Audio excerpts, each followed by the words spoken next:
An obese noblewoman was handed over to an Apache as punishment by her father, but he loved her like no one else. The scorching sun beat down mercilessly on Fort Benson, a dusty outpost at the edge of Apache territory. Lady Arabella Worthington stood with her head bowed, her voluminous travelling dress damp with sweat, her corset digging painfully into her flesh. Tears threatened to spill from her eyes, but she refused to give her father the satisfaction. "This is your punishment, Arabella," Lord Worthington announced coldly, his voice carrying across the fort's courtyard. Several soldiers and traders turned to watch the spectacle. "Your gluttony and disobedience have disgraced our family name for the last time." Arabella's cheeks burned with shame. At 23, she had failed to secure a husband despite her father's numerous attempts to marry her off. Her size had been a constant source of his displeasure, a reminder of her mother's weak bloodline. "Chief Maka," her father continued, addressing the tall Apache warrior who stood silently before them, "as agreed, I offer my daughter as compensation for the land dispute. She will serve your people as you see fit." Arabella's head snapped up in horror. "Father, please, silence," Lord Worthington hissed. "You've had every opportunity to prove your worth. Now you'll learn the consequences of failure." The Apache warrior studied her with dark, unreadable eyes. Unlike her father's contemptuous gaze, his expression betrayed nothing, neither disgust nor triumph. He simply nodded once, accepting the gift without comment. "She's yours now," Lord Worthington said, already turning away. "Do with her what you will." As her father mounted his horse without a backward glance, Arabella felt her world collapsing.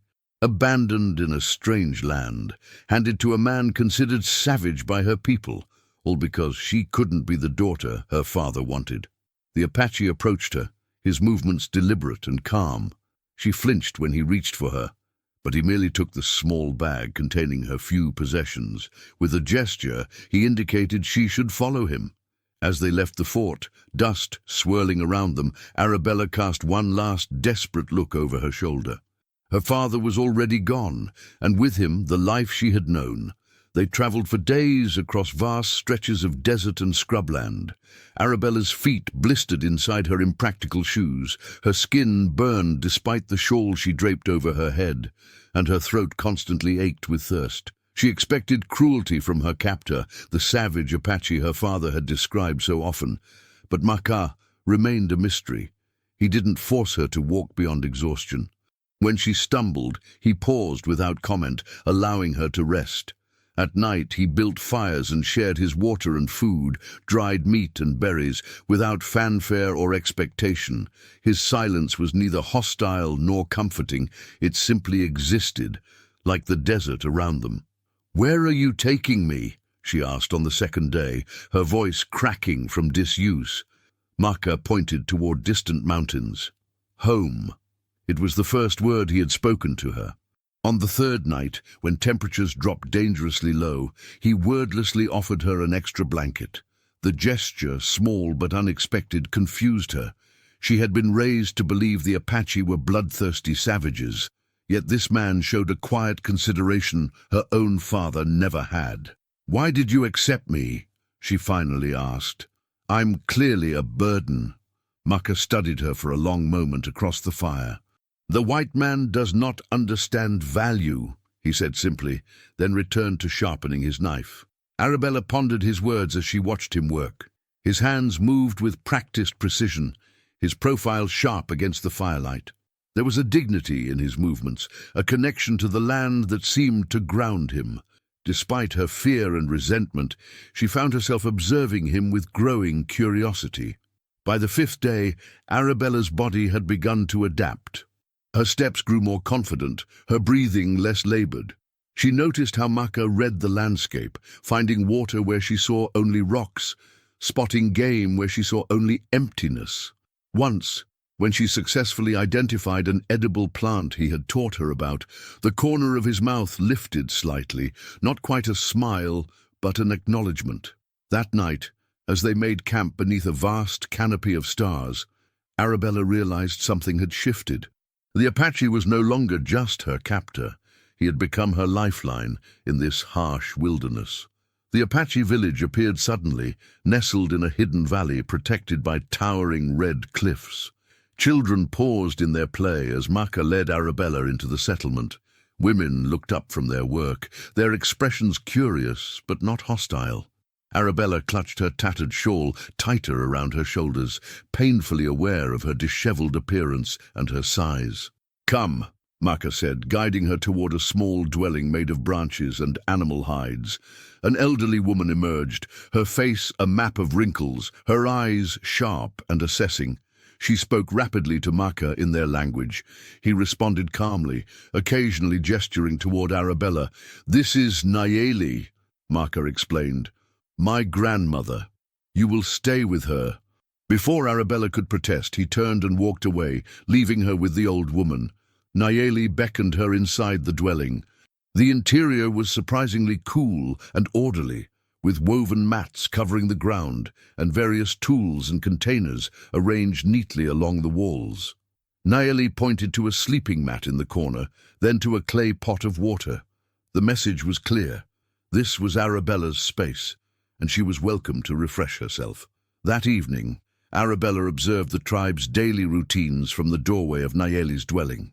Children helped with chores without complaint. Women worked together, grinding corn and preparing food, their movements efficient and purposeful. Men returned from hunting, sharing their bounty equally among the families. There was none of the chaos she had expected, none of the savagery her father had described. Instead, she witnessed a community bound by mutual respect and cooperation. When Nayeli brought her a bowl of stew, Arabella accepted it gratefully. The old woman watched her eat, then nodded with approval. "Thank you," Arabella said, the words feeling inadequate. Nayeli didn't understand the English words, but she seemed to recognize the sentiment. She patted Arabella's hand once, then returned to her own meal. Later, as darkness fell and fires blazed throughout the village, Arabella caught sight of Maka sitting among the tribal elders. In the firelight surrounded by his people, he looked nothing like the silent, stoic guide of their journey. Here he was respected, integral, at peace. For the first time since her father's abandonment, Arabella felt a flicker of hope. Perhaps this punishment might become something else entirely. Days passed, and Arabella struggled to find her place. Her soft hands blistered as she attempted to help with daily tasks. Her clumsy efforts to grind corn or weave baskets often ended in frustration. The women never mocked her, but their sidelong glances spoke volumes. One morning, Nayeli handed her a clay pot and pointed toward the stream. Arabella understood. Fetch water, a simple task. Yet when she filled the heavy vessel, she could barely lift it. Halfway back to the village, the pot slipped from her grasp and shattered on the rocky ground. Arabella stared at the broken pieces, tears welling in her eyes. Even this basic chore was beyond her capabilities. She knelt to gather the shards, cutting her finger in the process. A shadow fell across her. Looking up, she found Maka standing over her, his expression unreadable. She braced herself for anger or contempt. Instead, he crouched beside her and gently took her injured hand, examining the cut. From a small pouch at his waist, he produced a leaf, which he crushed between his fingers before pressing it to her wound. The bleeding stopped almost immediately. "Leave this," he said, indicating the broken pot. He handed her a smaller water container from his belt. "Start with what you can carry." The simple wisdom of his words struck her deeply. He wasn't lowering expectations out of pity. He was teaching her to build strength gradually. That evening, Arabella noticed Maka watching her across the central fire as she helped Nayeli prepare the evening meal.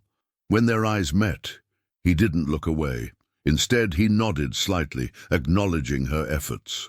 The next day, he appeared at Nayeli's dwelling with a bundle of plants. Through gestures and simple words, he began teaching Arabella which plants healed, which could be eaten, which were poisonous. His patience surprised her. He never showed frustration when she confused similar-looking leaves or forgot their names. "Why are you helping me?" she finally asked. Maka considered her question carefully. "You are not what your father believes," he said. "You are not what you believe either." His words lingered in her mind long after he left. For the first time in her life, someone was seeing beyond her size, beyond her failures. Someone was seeing possibility. Weeks turned into months. Summer heat gave way to cooler autumn nights. Arabella's hands grew calloused, her skin bronzed by the sun. The smaller water pot had been replaced by increasingly larger ones as her strength improved. The women of the tribe no longer watched her with curiosity, but included her in their circle, teaching her their language, showing her their ways.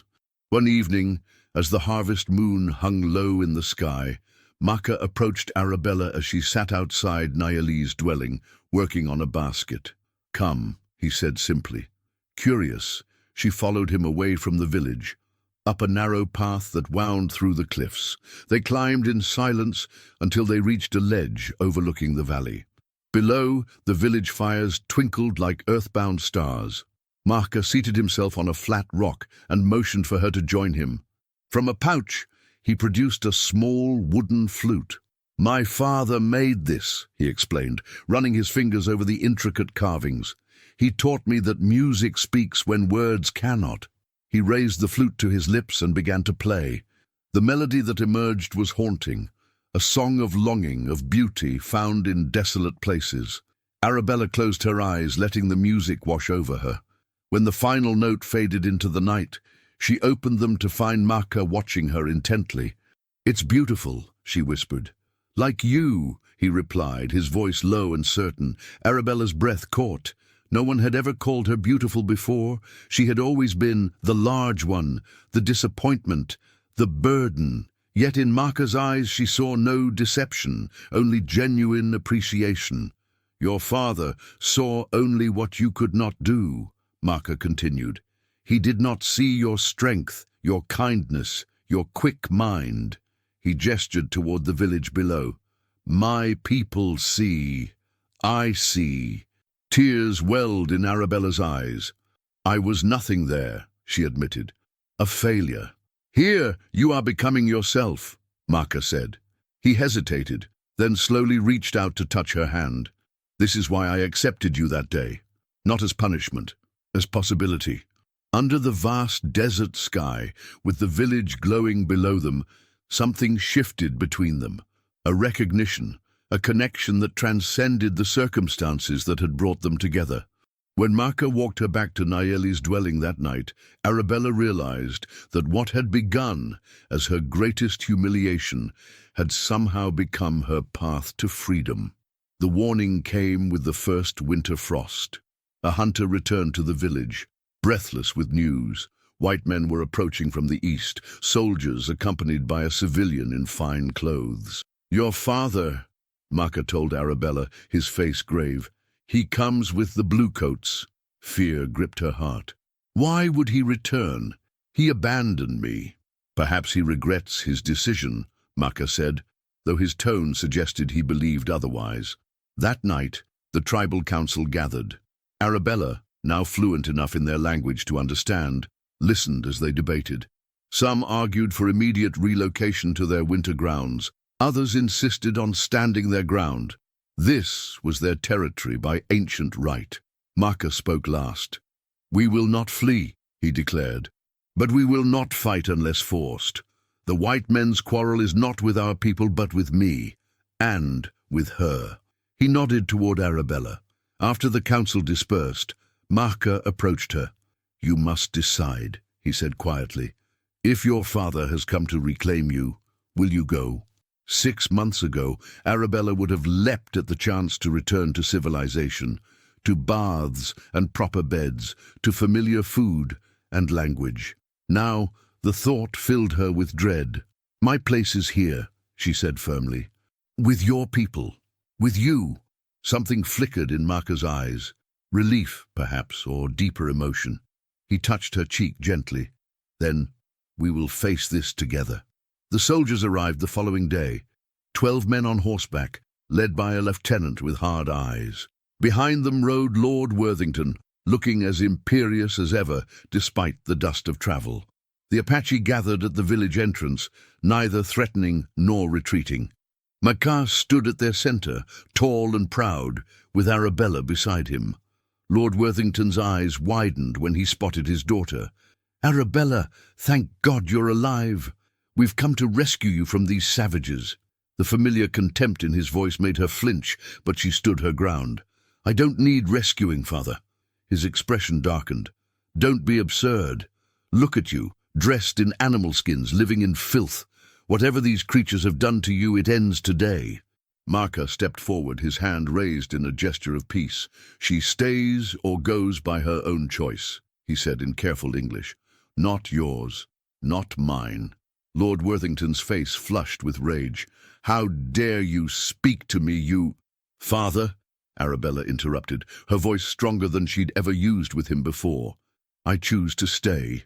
"This is preposterous," Lord Worthington sputtered, his face reddening further. "Lieutenant, seize my daughter at once. She's clearly been bewitched by these savages." The lieutenant hesitated, eyeing the Apache warriors who had subtly shifted their positions, forming a protective semicircle around Makka and Arabella.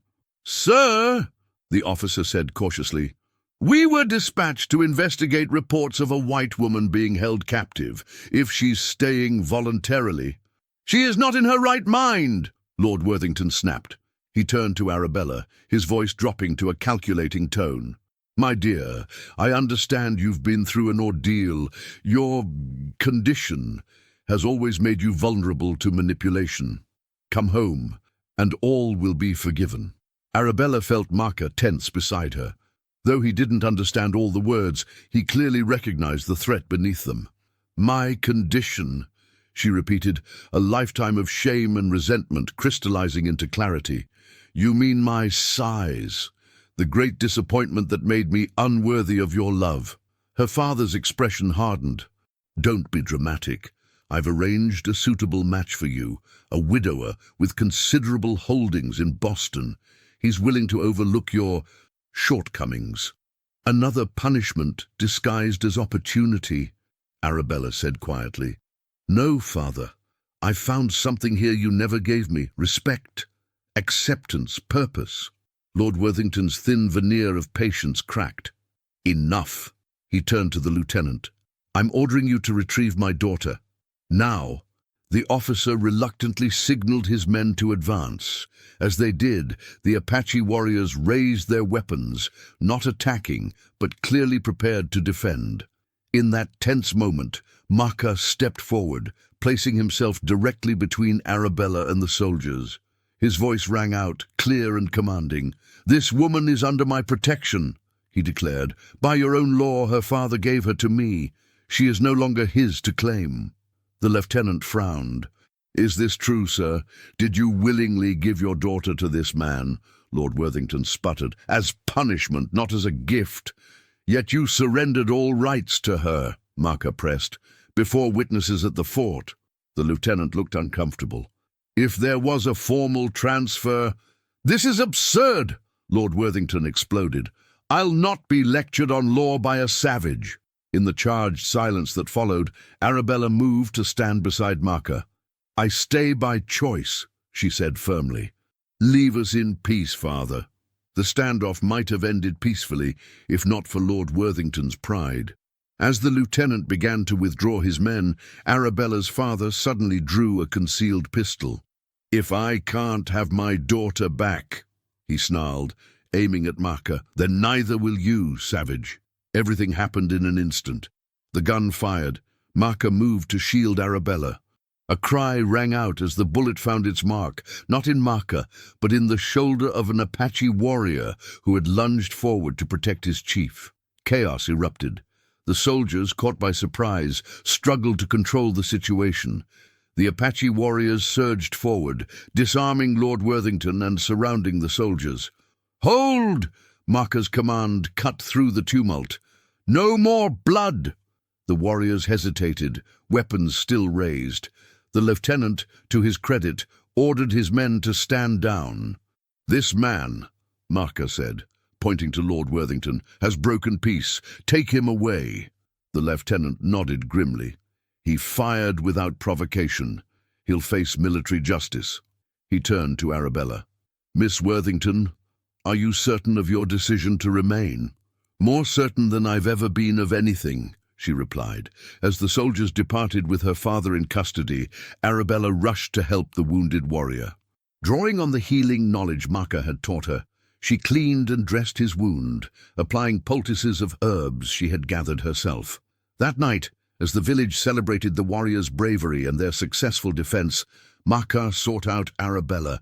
He found her sitting alone by a small fire, lost in thought. You are troubled, he observed, settling beside her. He would have killed you, she whispered. My own father would have murdered you rather than accept my choice. Maka took her hand gently. Some men cannot see beyond themselves. Your father sees you as possession, not person. Tears slipped down Arabella's cheeks.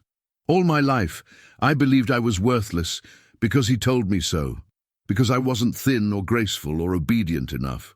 To me, Maka said softly, you are perfect as you are, strong, wise, beautiful. He touched her face, wiping away a tear. Your body carries life well. Your heart carries kindness. Your mind carries wisdom. What more could a man want in a woman? In that moment, surrounded by the night and the distant sounds of the village, Arabella felt the last chains of her past finally break away. Spring came to the valley in a riot of wildflowers and new growth. A year had passed since Arabella's arrival among the Apache, a year of learning, adapting, and finding her true self. The woman who now moved confidently through the village bore little resemblance to the frightened, shame-filled creature who had arrived in disgrace. Her body remained full-figured, but it was strong now, capable of carrying water, gathering wood, and tending gardens. Her skin had darkened under the desert sun, and her once elaborate hairstyle had been replaced by simple braids adorned with beads and feathers. More significantly, her spirit had transformed. Where once there had been only self-loathing and fear, now there was purpose and pride. The tribe called her Nalani, meaning the heavens in their tongue, a name given to her by Nayeli, who said Arabella's eyes reflected the vastness of the sky. She had found her place as a healer, combining the knowledge Maka had taught her with remedies she remembered from her grandmother's journals. Children no longer stared at her sighs, but instead ran to her with their scrapes and fevers, knowing her gentle hands would bring relief. And Maka, the man who had received her as punishment but treasured her as gift, had become her husband in the Apache way, their union blessed by the tribal elders during the winter solstice ceremony. One warm afternoon, as Arabella gathered medicinal plants on the valley's edge, a scout approached with news. Visitors were coming, white men, but not soldiers. Among them was a woman. Curious, Arabella returned to the village. The small party that arrived consisted of a military interpreter, a doctor, and a slender woman in practical traveling clothes. Miss Worthington, the woman called, spotting Arabella. I'm Margaret Fulton from the Boston Herald. I've come to interview you about your experiences. Arabella exchanged a glance with Maka, who nodded encouragingly. My name is Nalani now, she replied. But yes, I was once Arabella Worthington.